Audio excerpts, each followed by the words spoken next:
Bienvenue sur Télé Tchad, mesdames, messieurs. Merci de choisir la chaîne nationale, votre chaîne préférée. À l'occasion du mois d'octobre, un mois spécial revêtu de couleur rose, choisi symboliquement pour sensibiliser sur une redoutable maladie qui touche de milliers de vies dans le monde.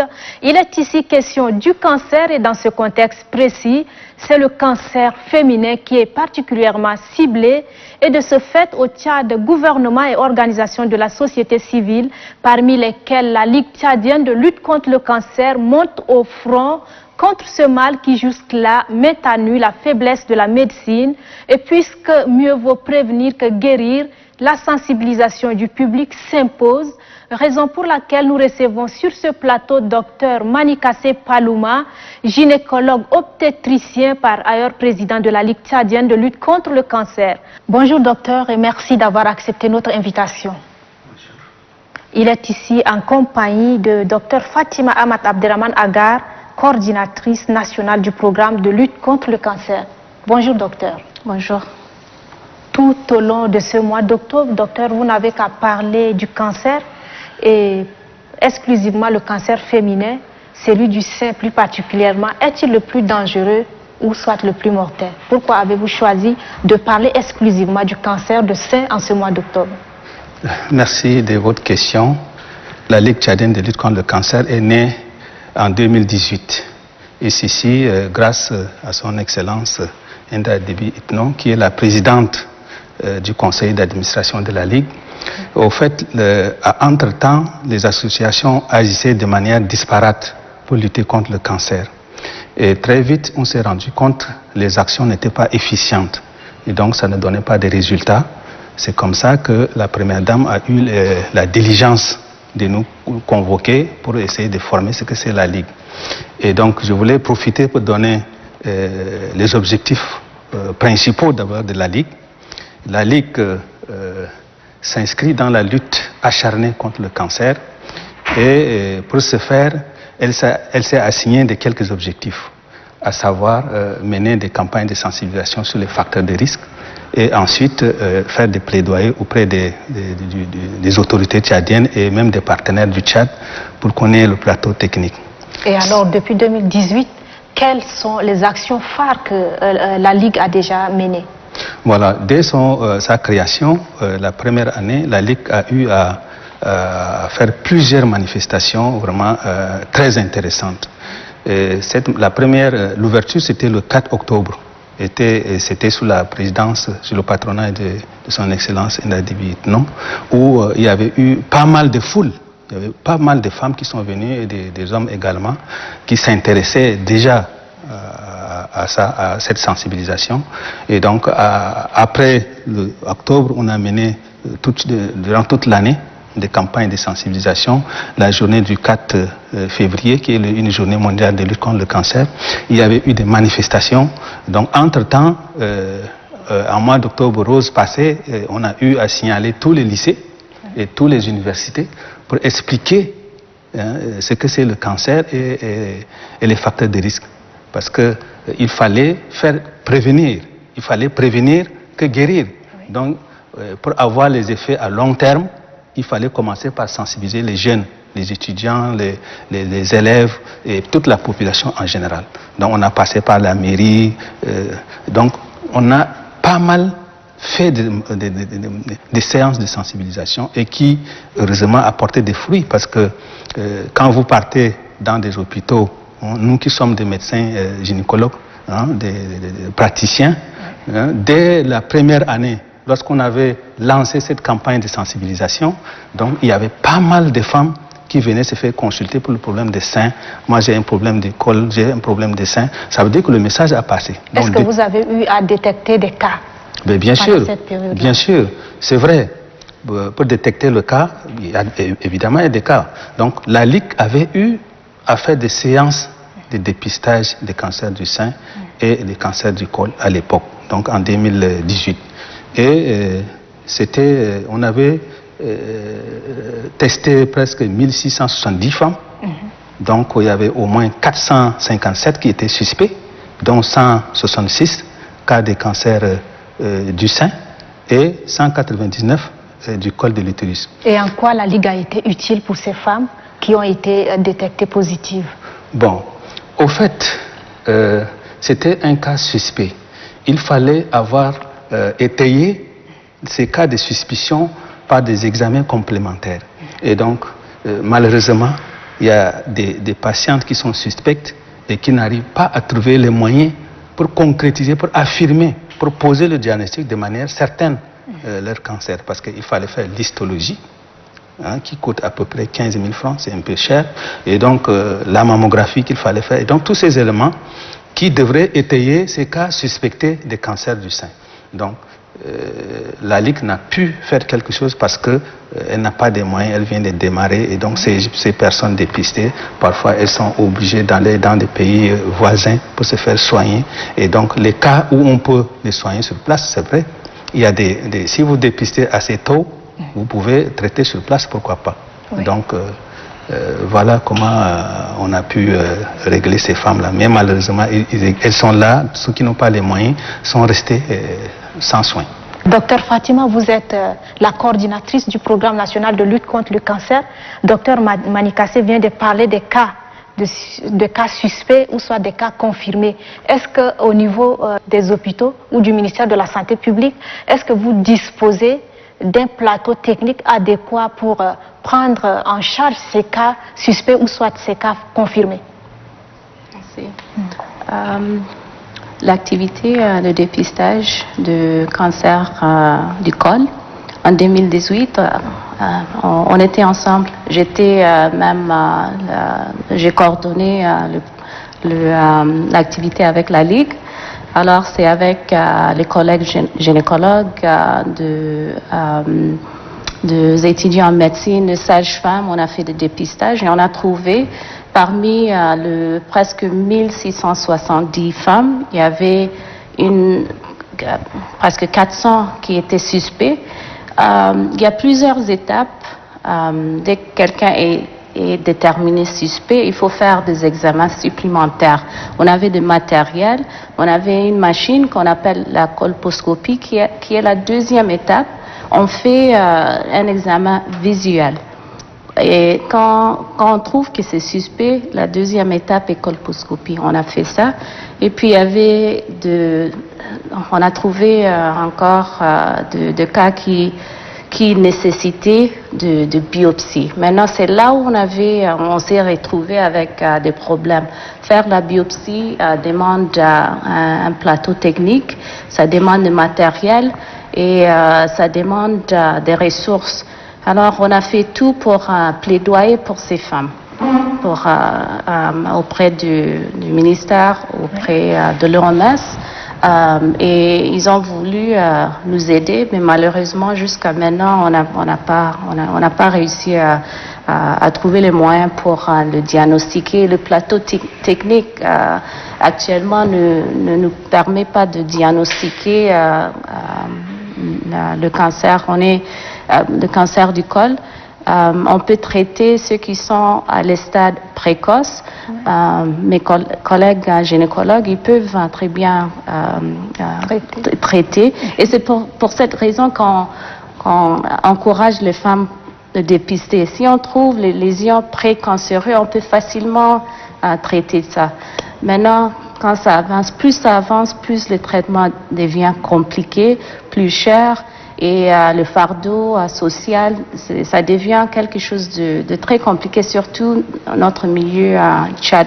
On n'a pas saisi d'essayer de trouver des solutions pour ces femmes. Donc c'est la raison pour laquelle vous misez donc sur la sensibilisation. Sensibilisation est très importante. En sensibilisant la population, en passant le message, on peut mobiliser les femmes pour être conscientes de ces risques. Oui. En leur dépistant, comme mon collègue vient de le dire, plus tôt le cancer est dépisté, plus ta chance de guérison. Et ça s'applique à travers tous les cancers. Et alors, docteur, pendant vos séances de dépistage, quelle est donc la tranche d'âge qui est beaucoup plus exposée au cancer de sein, plus particulièrement? Bon, ok. Et là, je pense que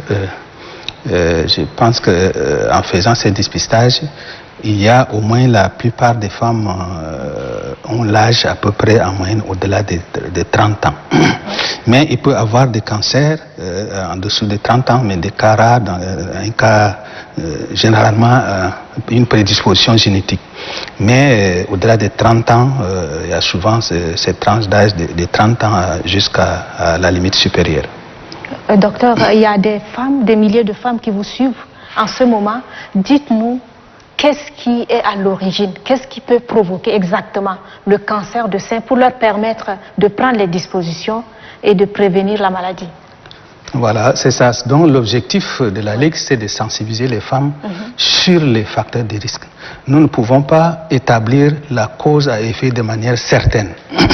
Mais toutefois, il y a ce qu'on appelle les facteurs de risque. C'est quoi les facteurs de risque? C'est-à-dire pour une agression donnée, vous êtes exposé à cette agression, vous pouvez vite tomber, alors que d'autres personnes sont exposées, mais résistants. Donc on parle ça des facteurs de risque. Et les facteurs de risque les plus connus, c'est d'abord le tabagisme. Les femmes, il y a des femmes qui fument la cigarette. Le tabagisme, l'alcoolisme chronique, parce qu'il y a beaucoup de femmes qui fument, qui prennent de l'alcool. Il y a également l'obésité. Parce qu'au Tchad, ici, les gens pensent que quand tu es obèse, tu es bien nourri, mais au contraire, c'est une malnutrition. C'est un facteur de risque d'apparition de cancer. Donc le cancer apparaît plus chez les personnes obèses. Donc il y a également la prise de contraceptifs hormonaux. C'est-à-dire, il y a des femmes qui sont déjà ménopausées, mais elles ne veulent pas entendre qu'elles ne verront plus les règles. Donc elles sont obligées de demander qu'on leur donne des contraceptifs hormonaux, c'est-à-dire des produits pour faire venir les règles. Et là, c'est très dangereux. Ces femmes ménopausées qui réclament qu'on leur donne les pilules pour que les règles arrivent, elles sont exposées à ce risque d'avoir le cancer du sein. Et donc, il y a également la pollution. La pollution, donc, l'ensemble forme ce qu'on appelle les facteurs environnementaux. La pollution dans l'air, parce qu'il y a beaucoup de substances toxiques qui peuvent être cancérigènes.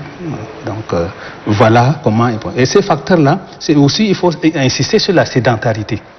Parce que ici, les gens... tout le temps, ils aiment aller en moto, ils aiment aller dans la voiture climatisée, la maison climatisée, le bureau climatisé. C'est pas normal. Il faudrait que ces personnes-là fassent l'exercice sportif, c'est-à-dire ils fassent la marche, ne serait-ce que 30 minutes chaque jour. Donc la sédentarité est aussi un facteur de risque, pas seulement chez l'homme, mais également chez la femme.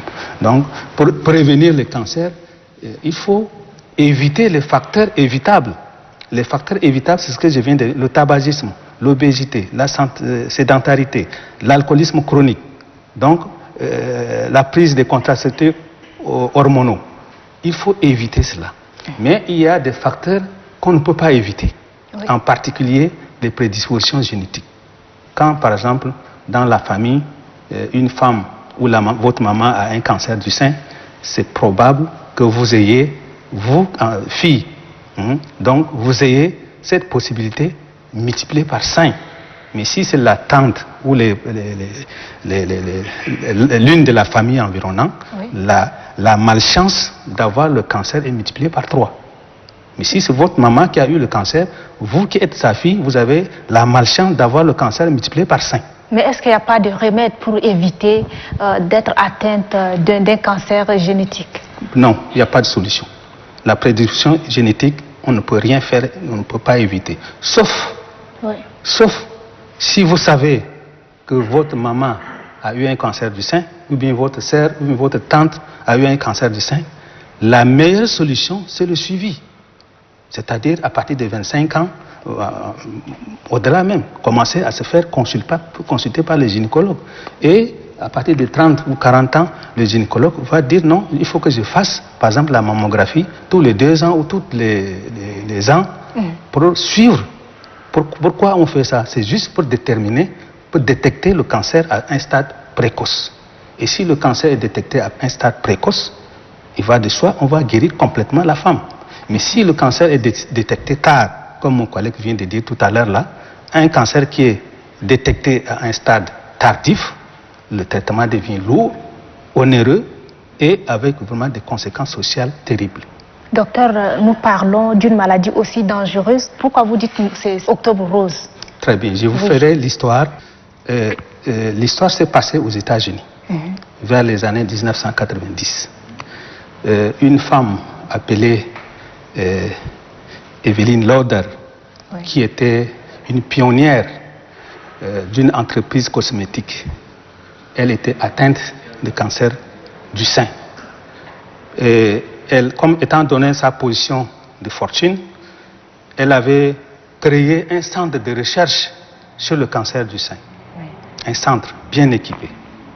Et parallèlement à ça, il y avait une pionnière qui luttait, qui sensibilisait les gens sur le cancer du sein. Elle s'appelait Charlotte Heiler, également des États-Unis. Et donc, les deux se sont rencontrés et la pionnière de sensibilisation contre le cancer, c'est-à-dire Charlotte Heiler, elle utilisait déjà un ruban pour symboliser la lutte contre le cancer. Un ruban de pêche en particulier. Et quand elle s'est retrouvée avec Evelyn Lauder, la pionnière des cosmétiques, ils se sont entendus pour choisir la couleur rose. Et cette couleur rose représente la féminité. La couleur rose représente la féminité. Et c'était en quel mois? C'était en mois d'octobre. D'où le nom de Octobre Rose, qui symbolise la lutte contre le cancer du sein. Et donc l'édition 2020 est placée sous le thème allaitement maternel et cancer. Alors, docteur Fatima, quel lien établissez-vous entre allaiter, qui consiste à nourrir un nourrisson au sein, et puis le cancer, qui est une maladie? Je voulais d'abord revenir sur la question de tranche d'âge que vous avez abordée. C'est une question qui est très importante. Vous avez longuement parlé de ça. Il y a effectivement 2 types de cancers. Quand une femme est diagnostiquée du cancer avant 35 ans, avant 40 ans, souvent c'est héréditaire. Alors, si vous avez des membres de famille, soit une maman, une sœur, qui est diagnostiquée tôt, c'est vraiment alarmant. Il faut reconnaître que votre risque de cancer du sein est beaucoup plus que la population générale. Il faut faire le dépistage plus tôt, et il faut palper plus fréquemment pour éviter le risque. Maintenant, vous avez aussi demandé qu'est-ce qu'on peut faire pour éviter. Le dépistage, ça c'est une manière, mais il y a aussi des gens qui ont pris des décisions très drastiques, comme Angelina Jolie. Elle, sa maman était décédée du cancer du sein à l'âge de 32 ans. Alors, elle s'est testée, elle avait détecté une matière génétique, c'est ce qu'on appelle BRCA1, BRCA2, BRCA1, BRCA2 en français. Et ça veut dire que le risque d'avoir le cancer est 60 à 80 plus fois que la personne qui n'a pas... Qu'est-ce qu'elle a fait? Elle a fait une mastectomie totale. Elle a enlevé le sein, elle a enlevé ses ovaires. Maintenant, elle est sûre qu'elle n'aura pas le cancer du sein ni le cancer d'ovaire. On ne recommande pas que les femmes fassent ça, mais c'est juste pour savoir si tu as ce risque, ça devient un fardeau psychologique, tu penses à ça. Alors, je voulais ajouter ça.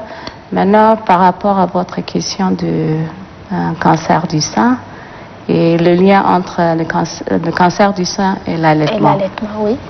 Alors, l'allaitement maternel, je pense que on sensibilise les femmes depuis des années. Alors, on sait qu'il y a beaucoup de facteurs bénéfiques en dehors du cancer du sein. Peut-être c'est la première fois que vous entendez que le cancer du sein et l'allaitement maternel protège contre le cancer du sein. Pour chaque année qu'une femme allaite son enfant, elle diminue son risque de cancer de 4%. Alors, si vous avez 5 enfants, vous allaitez chaque enfant 2 ans, c'est quand vous diminuez votre risque de 40%, imaginez. Oui. Et ça c'est pour protéger contre le cancer du sein. Mais il y a d'autres il y a d'autres bénéfices. Pas explication, je voulais dire qu'il y a d'autres avantages aussi. Oui.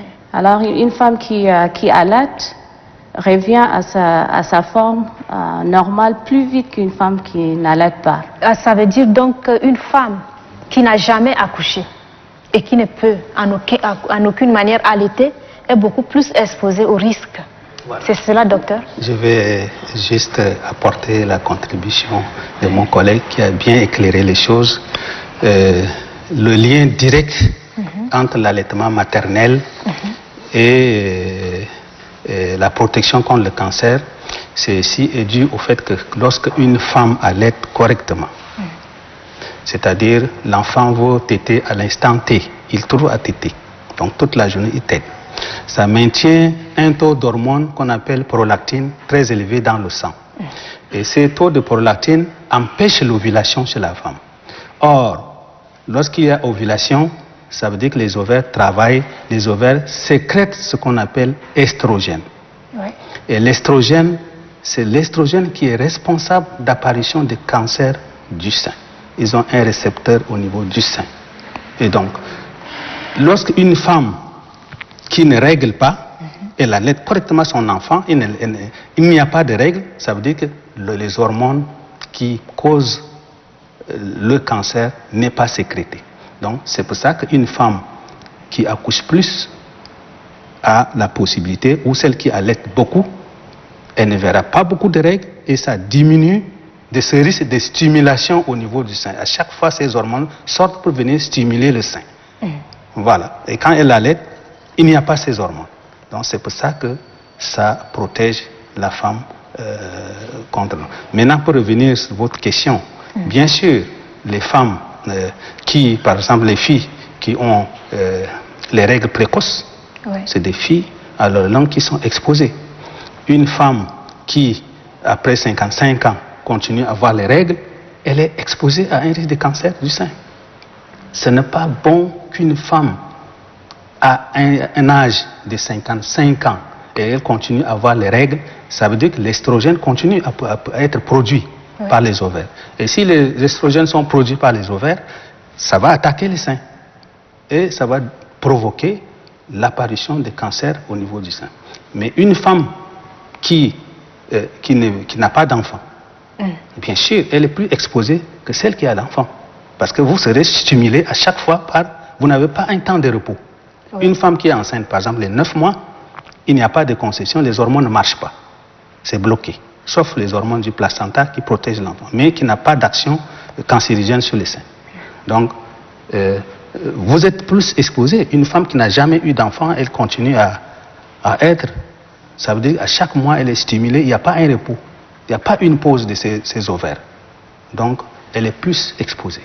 Alors, docteur, pour ce mois d'octobre rose, édition 2020, quels sont exactement les objectifs de la Ligue pour cette année 2020? Pour cette année 2020, les objectifs de la Ligue sont les mêmes, c'est-à-dire mener des sensibilisations sur les facteurs de risque. Parce que jusqu'à présent, d'autres ne sont pas convaincus, d'autres ont entendu, d'autres ne sont pas au courant de ce qui se passe. Donc il fallait sensibiliser sur les facteurs de risque. Donc tout ce mois d'octobre rose, on va sensibiliser les femmes, mais à travers les médias, essentiellement à travers les médias.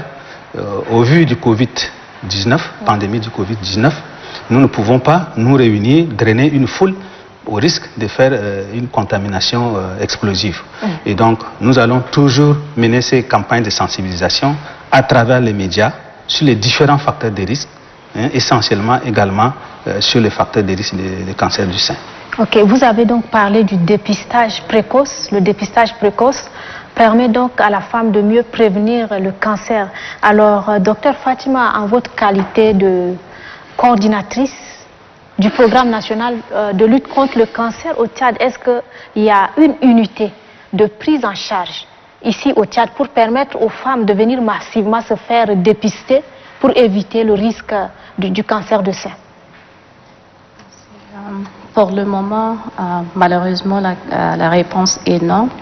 Nous, on a essayé avec la Ligue. À l'époque, je n'étais pas la coordinatrice, j'étais membre de la Ligue. On a essayé de faire le dépistage en masse. Et on s'est rendu compte qu'un dépistage de masse doit être accompagné par des dispositifs de soins, de prise en charge. On est 2020. Il n'y a pas grand-chose qui a changé, malheureusement, en termes de plateau technique. Mais la bonne nouvelle est qu'on a eu de financement. Le Tchad a eu de financement. Alors, d'ici, je pense, quelques semaines, quelques mois, on va commencer le travaux pour construire un centre de prise en charge de tout le cancer. Alors, dans quelques années, on aura des structures pour diagnostiquer, pour la prise en charge, pour le soin palliatif, psychosocial. Ça va être un centre compréhensible. Maintenant, les femmes qui sont diagnostiquées aujourd'hui, ce qui va se passer dans 2, 3, 4 ans, ça ne va pas les aider. C'est qu'on recommande, on encourage les femmes d'aller toujours aller se dépister. Alors quand vous partez chez le médecin traitant, il faut faire le dépistage sein, du col, diabète, tout le dépistage qu'on recommande. Si vous avez les moyens, on peut aider, on peut offrir la chirurgie, surtout quand c'est précoce. Et alors, face à toutes ces difficultés, quel est le message que vous voudriez donc lancer à l'endroit de vos partenaires, des partenaires à la santé, plus particulièrement envers l'OMS par exemple, en dépit des efforts déjà consentis par le gouvernement? Quel est l'appel que vous aimeriez lancer à l'endroit de vos partenaires en attendant que le gouvernement n'arrive à mettre à votre disposition une unité de prise en charge adéquate? Nos partenaires sont là.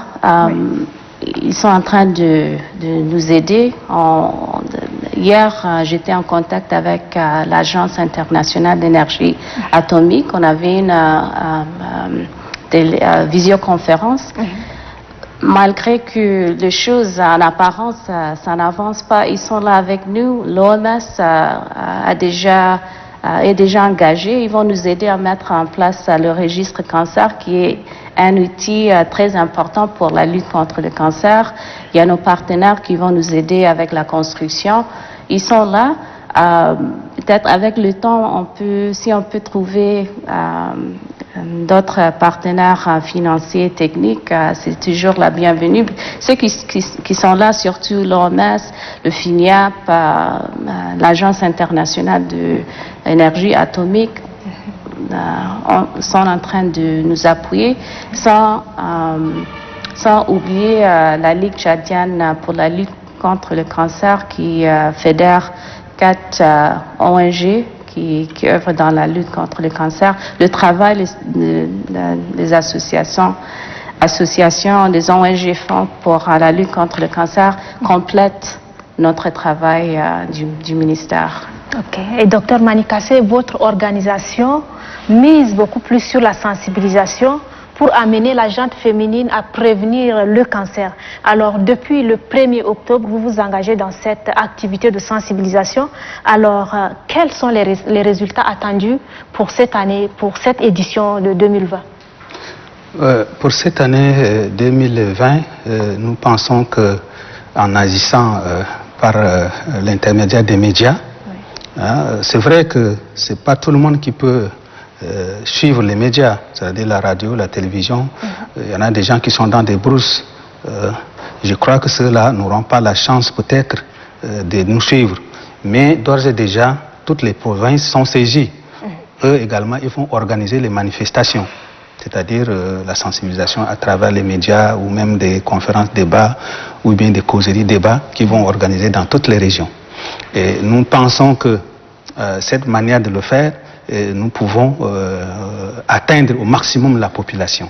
Et donc, nous avons de l'espoir et nous souhaitons, à travers vous, les médias, pour relayer le message, parce que sans vous, il n'y aura pas d'information. C'est à travers les médias, même si on se réunit, ce n'est pas toute la population qui se réunit, c'est grâce aux médias que les gens suivent. Et nous sollicitons toujours votre appui pour la sensibilisation de tous nos concitoyens et nos concitoyennes. Et alors, docteur Manikassé, du point de vue nutritionnel, par exemple, est-ce qu'il y a des aliments que la femme doit éviter de consommer pour aussi prévenir le cancer? Est-ce qu'il y a lieu seulement d'éviter de consommer de l'alcool, de la cigarette? Mais est-ce que les aliments ordinaires, nutritifs, il y en a aussi qu'on peut éviter pour prévenir le cancer? Voilà, c'est une bonne question. Malheureusement, je ne suis pas un nutritionniste parce que il devrait être là pour éclairer sur la nutrition. Mais toujours est-il que quand vous êtes obèse, ça veut dire quoi? Quand vous êtes obèse, ça veut dire que vous mangez en excès. Vous mangez d'une manière dangereuse. Hein? Vous consommez tout. Il y a de la graisse. Vous consommez trop. Ici, au Tchad, les gens aiment de la viande. Hein? Il faut varier l'alimentation. Ne mangez pas seulement la viande, la viande, la viande. C'est risqué. C'est un facteur de risque. Mangez beaucoup plus de légumes. Mangez des fruits. Ça vous protège. Et également, votre santé est beaucoup plus conforme. Et si vous ne faites pas le sport, vous ne faites pas le... Donc, il y a beaucoup d'aliments. Je prends par exemple l'exemple des poissons que les gens vendent au marché. Parfois, ça vient du lac. Les gens mettent les formol. Et le formol est cancérigène. Quand vous mangez les poissons c'est pratiquement fade. Hein? Donc, pourquoi c'est fade? Parce qu'ils ont mis les produits, soit pour traiter les mouches, et ces produits qui tuent les mouches, ces produits sont aussi toxiques pour l'homme. Donc, ils sont susceptibles de provoquer le cancer chez la femme. Hein? Donc, l'alimentation doit être équilibrée. Il faut manger, privilégier non légumes. Il ne faut pas seulement dire que non, je ne veux pas manger le daraba, je ne veux pas manger ceci, cela. C'est une excellente alimentation. Ne vous concentrez pas seulement sur la viande, poisson, viande, poisson. Hein? Donc, il faut varier l'alimentation. Il suffit simplement de varier cette alimentation. Marcher tous les jours 30 minutes. En tout cas, vous protégerez au maximum les facteurs de risque. Une règle simple à suivre, c'est éviter tout ce qui est dans nos alimentations. Les gens ont l'habitude d'acheter ce qui est, transformé et vendu dans les emballages. Il faut aller marcher, ce qui est naturel et bon pour la santé. Éviter le sucre, les sucreries, le gâteau, la graisse. La viande n'est pas aussi mauvais, mais comme mon collègue vient de dire, c'est la quantité. C'est la quantité et la qualité. Alors, manger trop la viande, c'est pas bien. Et il faut aussi varier la qualité et prioriser l'alimentation naturelle. C'est ça. Et puis, moi, j'ai dû entendre le nutritionniste, on a eu à faire des échanges. il se disait que, comme la collègue vient de dire, ce qui est sucré. Et vous allez constater dans les boutiques qu'il y a des boissons sucrées qui ont de différentes colorations. Ouais. Et ces colorants sont parfois cancérigènes. Et là, tout le monde prend des sucreries, il y a des coca, Fanta, tout, mais il faut éviter au maximum aussi le sucre. Donc, toutes ces alimentations-là, qui ont des colorations différentes, là, sont des produits transformés. Comme la collègue vient de dire, il vaut mieux faire nos jus naturels. Hein, vous prêtez le jus d'orange, vous avez le jus de bissap, vous avez... Ça, c'est des trucs naturels et concrets.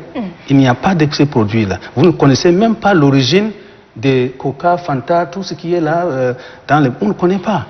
Ça vient comment la composition. Et ils n'ont pas, les commerciaux, et eux, ils ne vont jamais vous dire que c'est mauvais.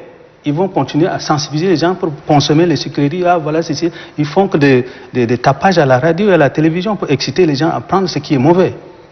Donc, voilà comment je peux apporter ma contribution. Ok, docteur, votre ligue, votre organisation agit en synergie avec d'autres organisations qui ont la même vision que la vôtre, la Fondation Grand Cœur par exemple. Alors en quoi la Fondation Grand Cœur est-elle utile dans ce combat aux côtés de votre organisation? Ok, je voulais juste rectifier. Oui. La Fondation Grand Cœur est l'une des ONG qui fait partie de la Ligue. Okay. Donc, c'est un élément de la Ligue. Et la Fondation Grand Cœur apporte beaucoup. À travers la présidente de la Fondation Grand Cœur, son Excellence Inda Déby Itno, qui est par ailleurs la présidente du conseil d'administration. Oui. Et donc, il y a une symbiose entre la Ligue et la Fondation Grand Cœur. Donc, la Fondation Grand Cœur est un élément de la Ligue. Okay. Donc, il est tout à fait naturel que nous travaillons en synergie pour sensibiliser, pour lutter contre le cancer. Alors, on va devoir clôturer dans un instant, mais en attendant, quel est le message clé? Les messages clés que vous aimeriez bien livrer à nos téléspectatrices, puisqu'elles sont la principale concernée, et elles sont les principales concernées. Quel est le dernier message que vous aimeriez leur donner par rapport au cancer de sein? Alors, le mois d'octobre rose, c'est un mois qui est dédié à la sensibilisation contre les facteurs de risque de cancer du sein. Et je demande à toute la population de rester à l'écoute dans les différents débats, médias, échanges, causeries, que ce soit les conférences de presse. Il y aura des messages sur les facteurs de risque, ce qu'il faut éviter, comment il faut faire. Donc, il faut qu'il reste, il y aura des riches enseignements. Il faut toujours rester à l'écoute. Et encore, je voulais reparler de l'alimentation, l'allaitement maternel et cancer. Moi, je voulais porter le message à l'endroit de toutes nos mères et nos sœurs qui ont des enfants et celles qui n'ont pas encore d'enfants, qui retiennent le message également que l'alimentation, l'allaitement maternel exclusif protège la femme contre le cancer du sein. Et aussi, je voudrais demander également à toutes les femmes de palper leur sein. Oui. Hein, chaque fois qu'elles sont chez elles, il faut qu'elles palpent les seins. S'ils arrivent à trouver une configuration particulière au niveau d'un sein qui se présente dans un centre pour un diagnostic précoce. La collègue a bien dit, la sensibilisation, la prévention ne passe pas seulement par la sensibilisation, mais également par le dépistage précoce. Vous êtes chez vous, palpez vos seins tous les jours, ne serait-ce qu'une ou deux fois par mois. Ce n'est pas un travail difficile. Et s'il y a quelque chose, n'hésitez pas à se présenter dans un centre. Mais alors, si vous palpez, quels sont les symptômes qui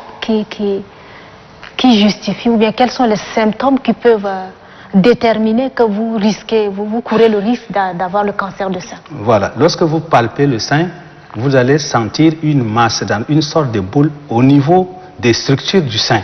Parce que les seins ont des structures presque pratiquement identiques. Si vous remarquez qu'il y a une boule ou bien une masse qui est un peu dure à l'intérieur, c'est déjà un signe d'alerte. Mais ça ne veut pas dire forcément que c'est un cancer. Ça peut être juste un nodule simple, ou bien un kyste du sein, ou bien un adénofibrome simple qui n'a pas d'importance. Oui. Mais vous ne pouvez pas savoir cette différence. Il faut qu'un professionnel de la santé vous le dise. Et donc, c'est un message, palpez tous vos seins, alimentez vos enfants, restez à l'écoute, évitez les facteurs de risque, l'obésité, il faut faire le sport tous les jours, marcher 10 minutes par jour, c'est déjà pas mal, évitez la cigarette, évitez la sédentarité. Donc voilà en quelque sorte le message que je vais porter et rester à l'écoute. Et je demande également à tout le monde de porter l'insigne rose tous les jeudis pour symboliser la lutte contre le cancer. Parce que si vous sortez avec l'insigne rose, les gens vont dire mais pourquoi vous avez porté? Ceux qui ne sont pas informés. Donc c'est l'occasion de les informer que l'emblème rose témoigne, donc est un symbole de lutte contre le cancer. Vous pouvez expliquer à la personne. Et où est-ce qu'on peut trouver ces insignes roses-là? Est-ce qu'on vous les distribue? De toute façon, ce n'est pas obligatoirement que vous allez porter l'insigne rose. Vous pouvez avoir des chemises roses, vous pouvez avoir des foulards roses. Donc tout ce qui est rose, vous devrez porter durant tout ce mois-là. Ne serait-ce qu'une fois dans la semaine, ça serait bien. Ok, madame. Docteur Fatima, votre dernier mot, si vous en avez. Aussi, oui. Je vais être courte. Alors, on a beaucoup parlé de priorité.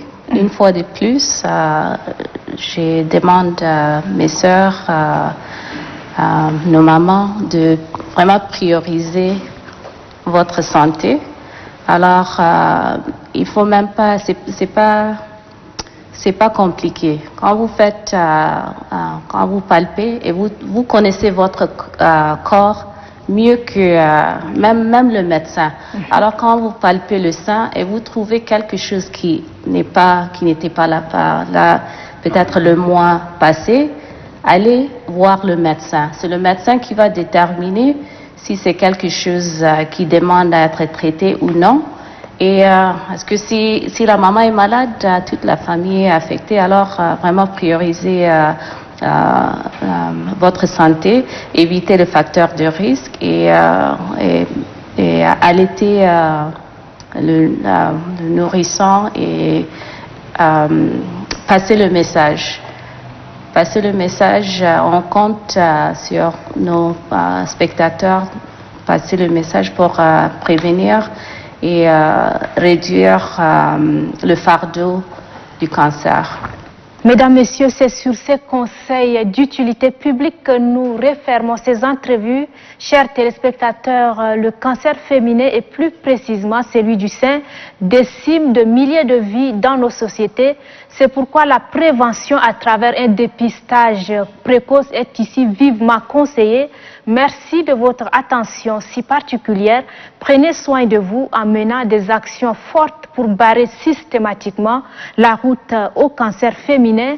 Merci d'être des nôtres pour la suite de nos programmes, mais avant tout, soyons unis contre le cancer féminin.